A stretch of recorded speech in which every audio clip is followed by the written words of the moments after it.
Bonjour Victor Van Oesten. Bonjour. Alors vous êtes le commissaire scientifique de cette nouvelle exposition au musée de Pont-Aven. C'est jusqu'au 10 juin. L'exposition s'appelle Cobra, la couleur révélée. Et j'aimerais qu'on commence par une citation, si vous voulez bien. J'invente ce que je vois. C'est une citation de Marcel Aven. C'est un poète belge. Oui. Les artistes de Cobra nous font voir le monde autrement. Ils se sont réunis au sein de ce groupe au lendemain de la Seconde Guerre mondiale pour révolutionner la peinture, mais révolutionner aussi notre vision du monde à travers cette spontanéité qu'ils revendiquent. Et c'est pour ça qu'on a choisi ce titre, Cobra, la couleur spontanée, qui nous entraîne dans ce mouvement de liberté, de couleur et de peinture. Parce qu'on était juste après-guerre. Tout à fait.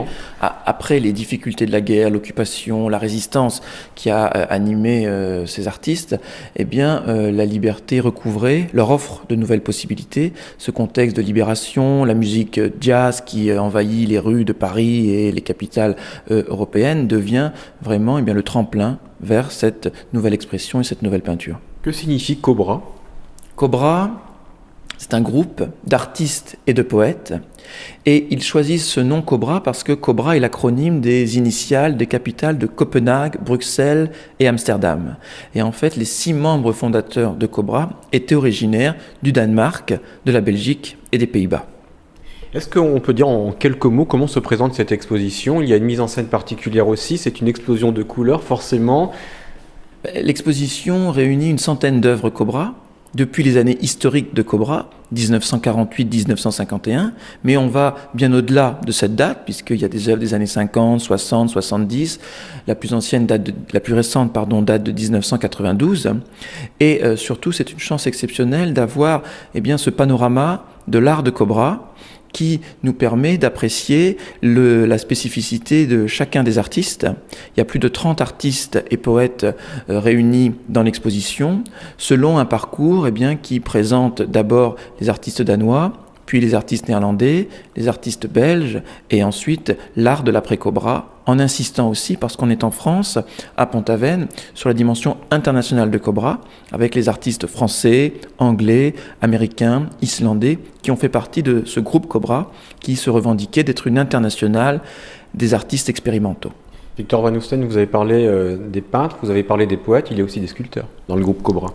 Les artistes de Cobra ne veulent pas s'enfermer dans une spécialité, dans un art, et donc les artistes sont à la fois peintres, sculpteurs, ils peuvent pratiquer la céramique, les poètes écrivent des poèmes, mais aussi des romans, des pièces de théâtre, des aphorismes, et ensemble, ils peuvent aussi réaliser des œuvres à 4 mains. La création collective est une spécificité de Cobra. Dans le texte qu'on considère comme le texte fondateur de Cobra, il est écrit « Nous travaillons ensemble et nous travaillerons ensemble ». Et c'est vrai que dans les années 50, 60, 80, les artistes de Cobra se sont retrouvés pour créer des œuvres à 4 mains qui constituent une des originalités de ce groupe d'artistes et de poètes. Donc ça veut dire que ces disciplines se complètent ? Les œuvres, en fait, sont le fruit d'un élan de spontanéité collective, et Cobra veut faire jaillir l'art au cœur de la vie. Et donc il n'y a pas de frontière entre la peinture et la poésie, comme Miro l'avait dit et comme les Cobra l'ont répété, il ne faut pas faire de distinction entre la peinture et la poésie. L'écriture devient un dessin, et le dessin est lui aussi une écriture. Et c'est cette fusion des arts, cet anti-spécialisme, comme le disaient les Cobra, qui est bien montré dans la section, par exemple, consacrée à la poésie, au cœur de l'exposition. Pourquoi est-ce que cette exposition a sa place au musée de Pont-Aven ? Alors là aussi, c'est une des originalités du choix qui a été fait par Estelle Guy-Desbuttes, la directrice du musée, de proposer une exposition d'art moderne contemporain à Pont-Aven pour montrer l'importance de l'héritage de Paul Gauguin. C'est à Pont-Aven qu'est née la modernité en peinture, la révolution du talisman, la révolution des couleurs pures, en aplat, cernées de noir, que l'on voit sur les peintures de Gauguin, ouvre une nouvelle manière de peindre. Je dirais même que ça ouvre la voie au colorisme spontané de Cobra. Et les Cobra s'inscrivent dans cette lignée, ce sont les héritiers de Gauguin. Ils vont eux aussi travailler avec des couleurs pures, ils vont s'intéresser aux traditions populaires, aux traditions que l'on peut voir aussi dans les églises de Copenhague, tout comme Gauguin qui fréquentait les églises bretonnes pour retrouver ces arts primitif qui caractérisait les traditions vivantes de la Bretagne. Et il y a là une communauté d'esprit entre Gauguin et son héritage, les artistes de Cobra, qui prend son sens à Pont-Aven et qui nous montre l'importance de cet héritage de Gauguin et du rôle capital de la ville de Pont-Aven dans l'histoire de l'art et toute la modernité de la fin du XIXe siècle et au cours du XXe siècle.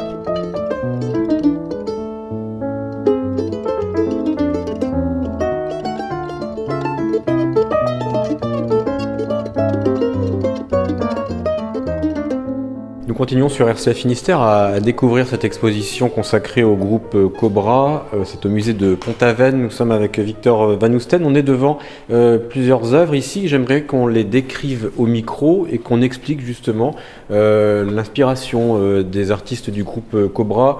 Devant nous, j'ai l'impression qu'on a des dessins d'enfants. L'exposition s'ouvre sur un ensemble d'œuvres de plusieurs artistes de Cobra pour montrer cette dimension internationale de Cobra. Et on est tout de suite plongé dans la peinture et dans cette vie libre et spontanée de la peinture. On a par exemple devant nous un grand tableau de Karel Appel qui représente cette scène de hip-hop hurrah où on voit des petits personnages esquissés avec quelques lignes blanches pour évoquer les membres, soit des animaux, soit des personnages, ces grands yeux comme des taches blanches qui jaillissent d'un fond jaune, d'un fond vert, pour exprimer cette vie des personnages, ces dessins d'enfants qui inspire les artistes de Cobra, parce que l'enfant, aux yeux des artistes de Cobra, c'est celui qui est libre, celui qui n'est pas prisonnier des conventions, des traditions académiques ou esthétiques, et qui va laisser sa spontanéité s'exprimer et faire apparaître un monde imaginaire, un monde fantastique. Et c'est dans ce monde imaginaire et fantastique que nous sommes invités à plonger et à découvrir un nouveau monde. Quand on est un peintre aguerri, est-ce qu'on retombe facilement en enfance? Est-ce qu'on a les gestes pour recréer justement des dessins d'enfants? Les artistes de la modernité revendiquent justement cette part d'enfance. Gauguin disait « Je ne suis pas ridicule parce que je suis un enfant et un sauvage ».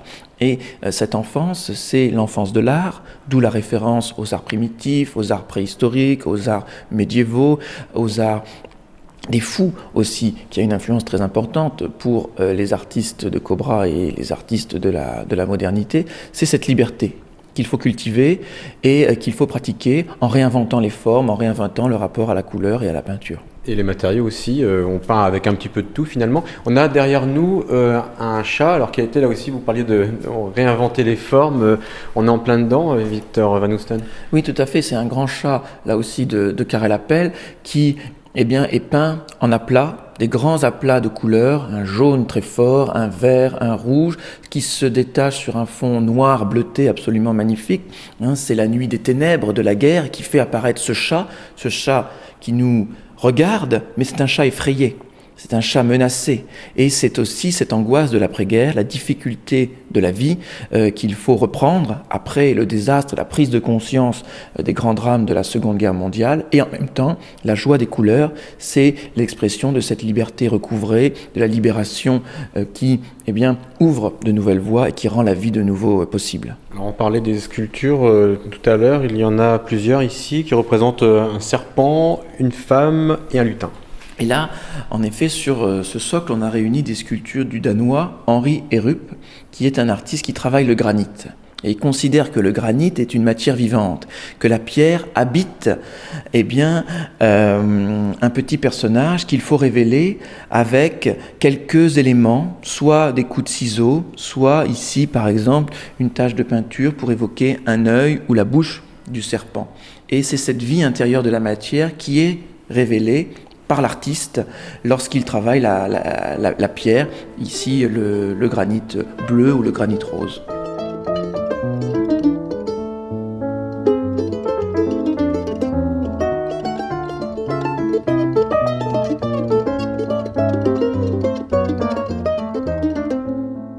On va continuer sur RCF Finistère à découvrir l'exposition Cobra donc au musée de Pont-Aven, c'est jusqu'au 10 juin. Vous vouliez nous montrer cette œuvre de Corneille, oui. Victor Van Oesten. Parce que c'est l'œuvre qu'on a choisie pour l'affiche de l'exposition et c'est un très beau tableau qui est véritablement emblématique de cet esprit de Cobra et de cet esprit ludique, spontané. Les artistes de Cobra et notamment Corneille écrivaient dans la revue Cobra « Pas de bon tableau sans un gros plaisir ».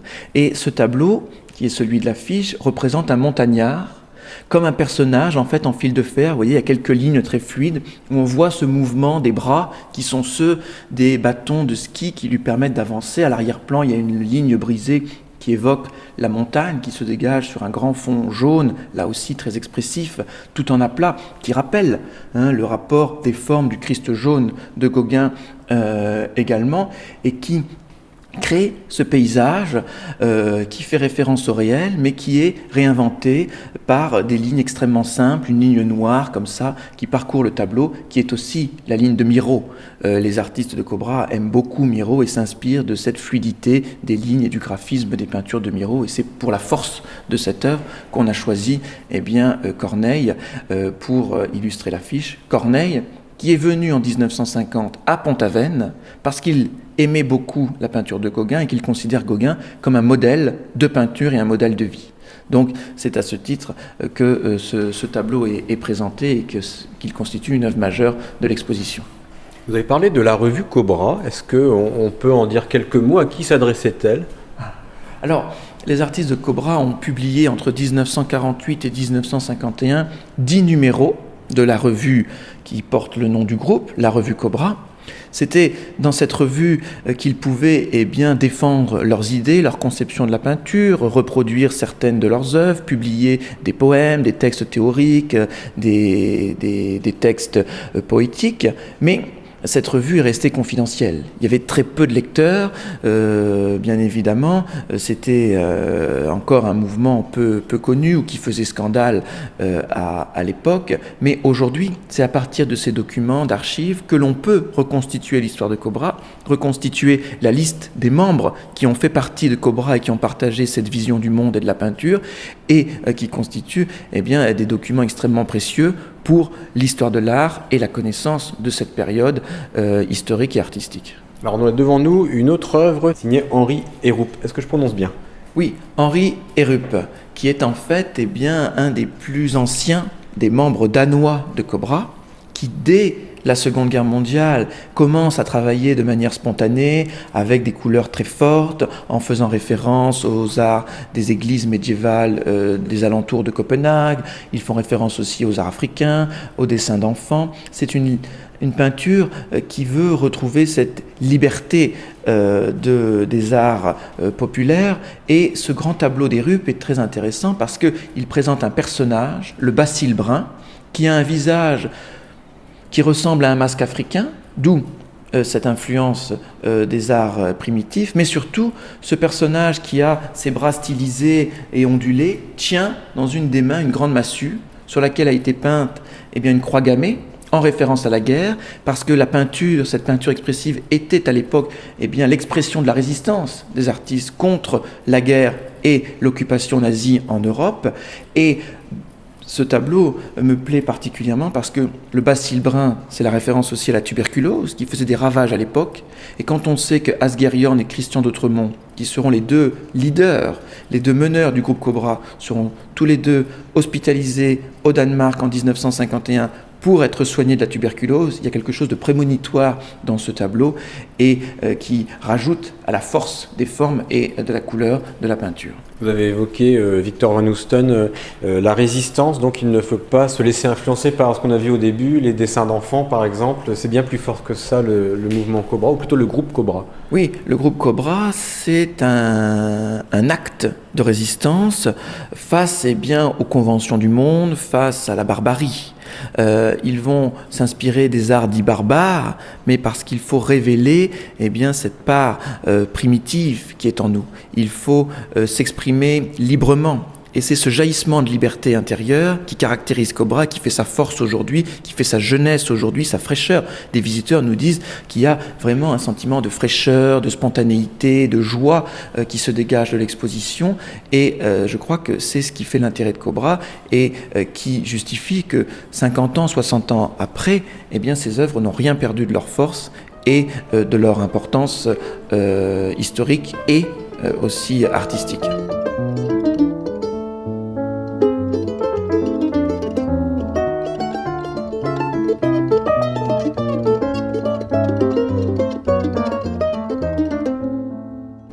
continue de visiter l'exposition au musée de Pont-Aven consacrée au groupe Cobra. Sur RCF Finistère, nous sommes avec Victor Van Oesten, donc vous êtes commissaire scientifique de cette exposition. On est toujours dans la pièce consacrée au groupe danois et puis on va passer maintenant, si vous voulez bien, aux Pays-Bas, parce qu'on rappelle que le groupe Cobra était composé d'artistes de différents pays du nord de l'Europe. Là, on est encore avec des dessins, des peintures d'enfants, mais finalement c'est encore plus fort que cela. Ce sont en effet des dessins qui pourraient être réalisés par des enfants de 5 ans. On a souvent dit à Corneille, à Carré-Lapelle, mais ma fille de 5 ans fait la même chose. Mais si ces artistes revendiquent de peindre comme des enfants, c'est pour retrouver cette liberté, cette innocence de l'enfance et justement inventer des formes nouvelles. Là, devant nous, on a une œuvre absolument incroyable qui est une grande gouache sur papier qui fait apparaître 2 personnages sur un fond jaune et gris. Et au milieu, elle est signée de 2 noms, Constant, Corneille, Amsterdam, 1950. C'est une œuvre en fait réalisée à 4 mains par les artistes de Cobra, et on ne peut pas distinguer ce qui est l'œuvre du pinceau de Constant ou l'œuvre du pinceau de Corneille. Il y a véritablement une fusion artistique de l'élan de ces 2 artistes qui se trouve ici exprimé sur cette grande œuvre tout à fait exceptionnelle que l'on n'avait pas vue depuis très longtemps et qui est une des découvertes de l'exposition. Alors que juste à côté, on a une œuvre de Constant qui s'appelle Le Vélo, qui date de 1950. Or, c'est une gouache aussi ? Oui, c'est une gouache sur un grand carton où on voit un personnage blanc avec ce bras tendu qui exprime comme ça cette détresse de la guerre, de ce personnage en fuite qui tire une charrette, vous voyez, stylisée avec ses 2 roues. Et Constant était contre la peinture de Mondrian, la peinture géométrique.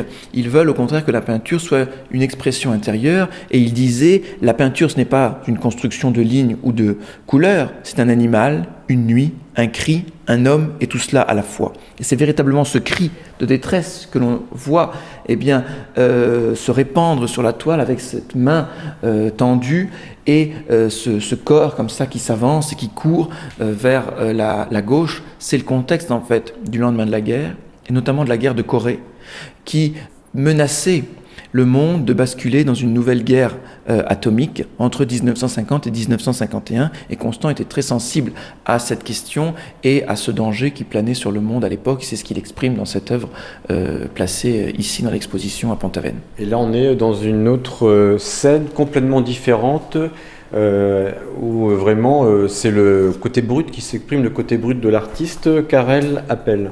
Oui, l'art c'est la réalité brute. C'est la réalité telle qu'elle est. La poésie, c'est la réalité, disaient les poètes de Cobra. Il faut vraiment exprimer la force de la réalité, parce que l'art est sous nos yeux, on ne le voit pas, et l'artiste est là pour le révéler et nous le montrer à travers son langage et à travers sa puissance intérieure.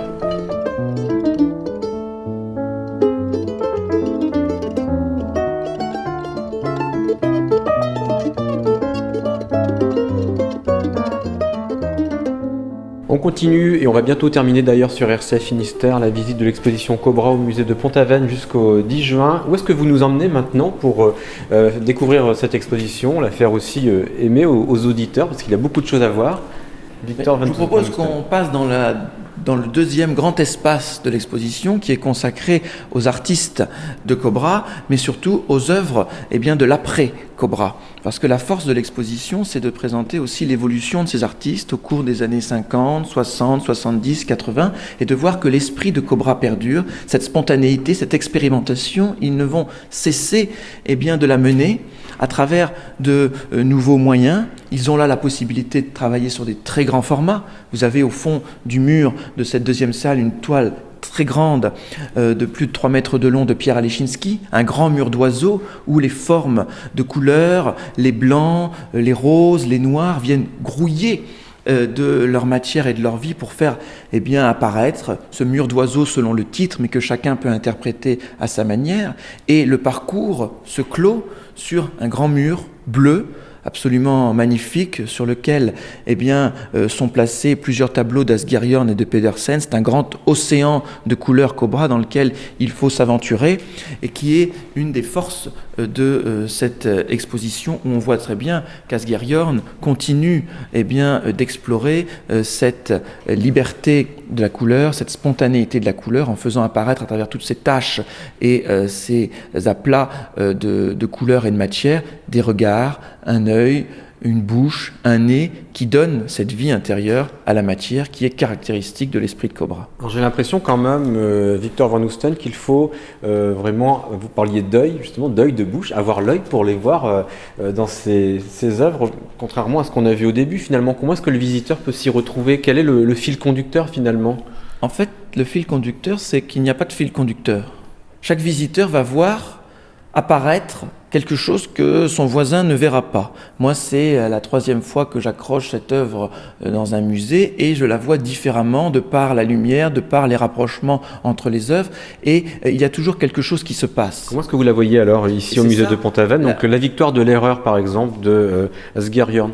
Eh bien, ce grand tableau d'Asger absolument magnifique, avec ce titre qui est aussi programmatique, la victoire de l'erreur, c'est en se trompant que l'on avance, c'est dans le lapsus, dans le glissement que s'exprime quelque chose.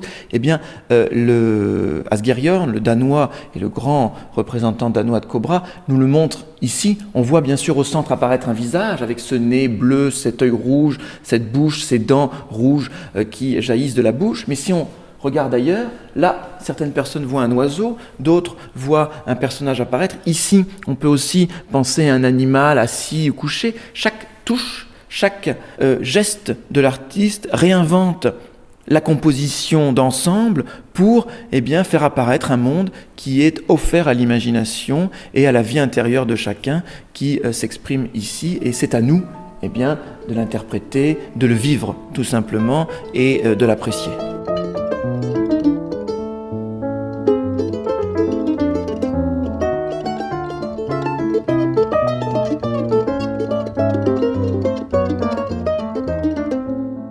On va où maintenant? J'aimerais qu'on parle d'une originalité des artistes du groupe Cobra, ce sont les logogrammes. Oui, les logogrammes sont à l'image de la part de poésie qui est aussi caractéristique de Cobra. Comme je vous le disais, les poètes ont fait partie du groupe Cobra et ont collaboré avec les peintres et cette double dimension artistique et poétique relève de l'héritage du surréalisme et est véritablement une force de l'identité de Cobra. Et parmi les grands poètes de Cobra, il y a Christian d'Autremont, qui est celui qui a trouvé le nom même du groupe, Cobra. Il dit que c'est son chef-d'œuvre. Et en 1962, il invente une nouvelle forme de poésie. Une poésie où l'écriture a son mot à dire, comme il le disait lui-même. Ce sont les logogrammes. Les logogrammes, ce sont en fait des poèmes peints à l'encre de Chine sur des grandes feuilles de papier blanc. Et il va écrire le poème en déformant les lettres pour révéler le caractère plastique, le caractère artistique, graphique de l'écriture. Et il dit, c'est en franchissant le mur de l'illisibilité qu'il révèle la part artistique, qu'il fait de son poème une peinture. Et c'est ça, les logogrammes, qu'il écrit sur ces grandes feuilles de papier blanc, en retranscrivant toujours en bas du papier le sens de ce poème illisible, le sens du texte, les mots.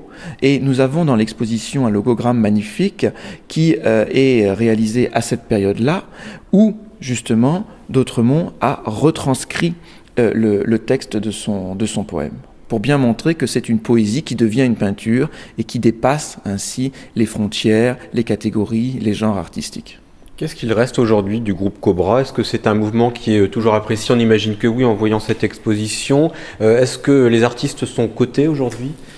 Sont recherchés? On parle de plus en plus des artistes de Cobra. Le marché de l'art s'intéresse de plus en plus à ces artistes. On le constate de manière très forte ces dernières années. Les musées également, les collectionneurs.